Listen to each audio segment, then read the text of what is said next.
Corona जैसी महामारी के समय भी सभी शिक्षक आप लोगों को पाठ्य सामग्री उपलब्ध करवा रहे हैं और इतना प्रयास कर रहे हैं, तो आप लोगों को भी उसमें हम सभी का पूरा सहयोग करना है। और आज ज्ञानवर्धन की इसी कड़ी में हम लोग पढ़ेंगे संधि प्रकरण। तो जैसा कि बच्चों आप लोग पिछली क्लास में भी पढ़ के आए हैं, संधि मुख्य रूप से 3 प्रकार की होती है।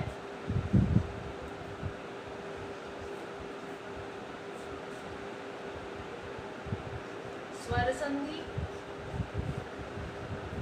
व्यंजन संधि और विसर्ग संधि। स्वर संधि जिसे हम अच संधि भी बोलते हैं और व्यंजन संधि जिसे हम हल संधि भी बोलते हैं। आज हम लोग स्वर संधि के बारे में पढ़ेंगे।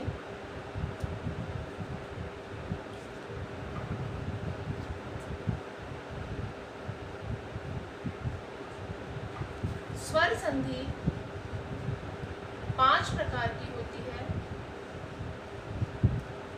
दीर्घ संधि, गुण संधि, वृद्धि संधि, यण संधि और अयादि संधि। आज बच्चों हम लोग स्वर संधि की पहली संधि दीर्घ संधि को पढ़ेंगे।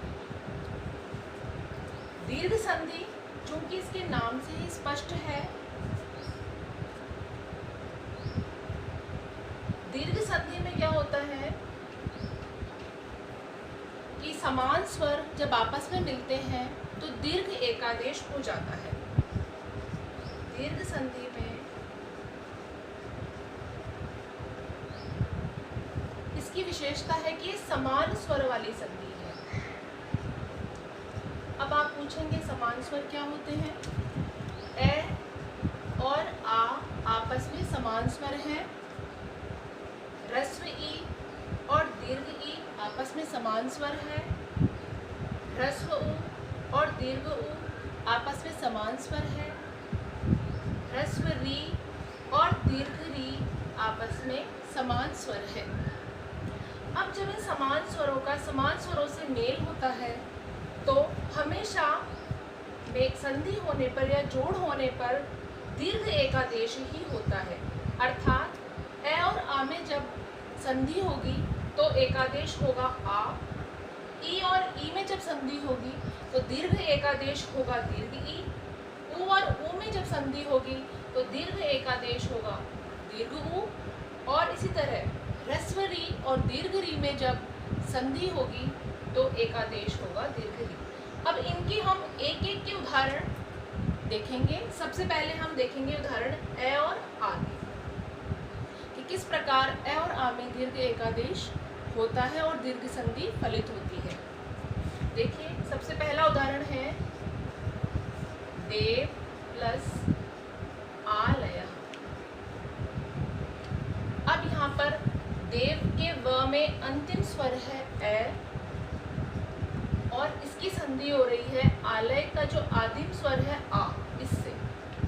अब चूंकि हम जानते हैं कि ए और आ की जब संधि होगी तो एकादेश होगा आ। अब इन दोनों की जब हम संधि करेंगे तो एकादेश हो जाएगा आ, और जब हम इसको संपूर्ण शब्द बनाएंगे तो बनेगा देवालय। इसी प्रकार विद्या, धन, अर्थी। अब यहाँ पर विद्या द्या में अंतिम स्वर आ है और अर्थी में प्रथम स्वर अ है और दीर्घ एकादेश आ ही होगा तो शब्द बनेगा विद्यार्थी। इसी तरह बच्चों और उदाहरण हम देखते हैं।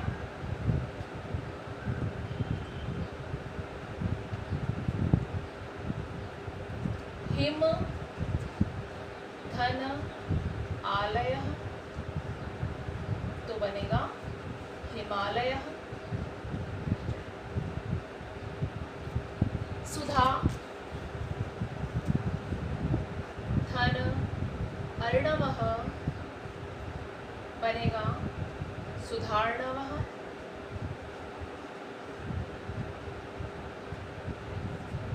इसी प्रकार पुस्तक धन आलयः बनेगा पुस्तकालयः।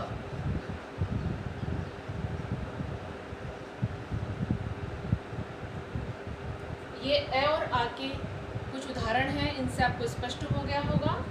अब हम देखेंगे ई और ई के उदाहरण, ह्रस्व ई और दीर्घ ई के उदाहरण देखेंगे कि इसमें किस प्रकार से दीर्घ एकादेश होता है।